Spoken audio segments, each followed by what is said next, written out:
Channel of Vadodara. Dabhoi નગરમાં એક જ રાત્રિમાં તસ્કરોએ 3 મકાનોને નિશાન બનાવી ચોરી કરતા પોલીસ પેટ્રોલિંગને લઈને સવાલ ઉઠી રહ્યા છે। ડભોઈની શિવપાર્ક અને સિદ્ધિ વિનાયક સોસાયટીમાં તસ્કરોએ એક જ રાત્રિમાં 3 બંધ મકાનોના તાળા તોડતા તરખાટ મચી ગયો છે।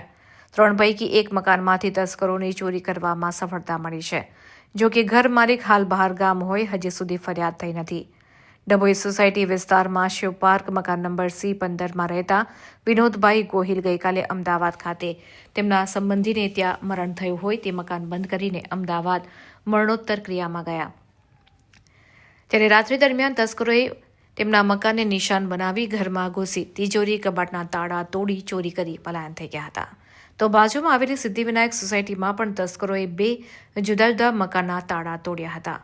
જો કે મકાનમાંથી કાંઈ ન હોવાથી તસ્કરોને ફેરો માથે પડ્યો હોય તેમ જણાઈ આવે છે। આ બાબતે વિનોદભાઈ ગોયલ સાથે ટેલિફોનિક વાતચીત કરતા તેમણે જણાવ્યું હતું કે મરણની અશુભ ઘટના અચાનક બની હોય અમે તિજોરીને આમ જ છોડીને નીકળી ગયા હતા। હવે આવીને શું ગયું છે શું નથી ગયું તે તપાસ કરીને પોલીસ ફરિયાદ નોંધાવીશું અને આ રીતની વાત કરી હતી।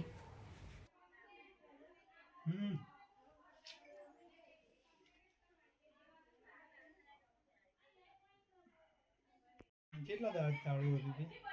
કાલે જ ગયો સવારે ભાઈ।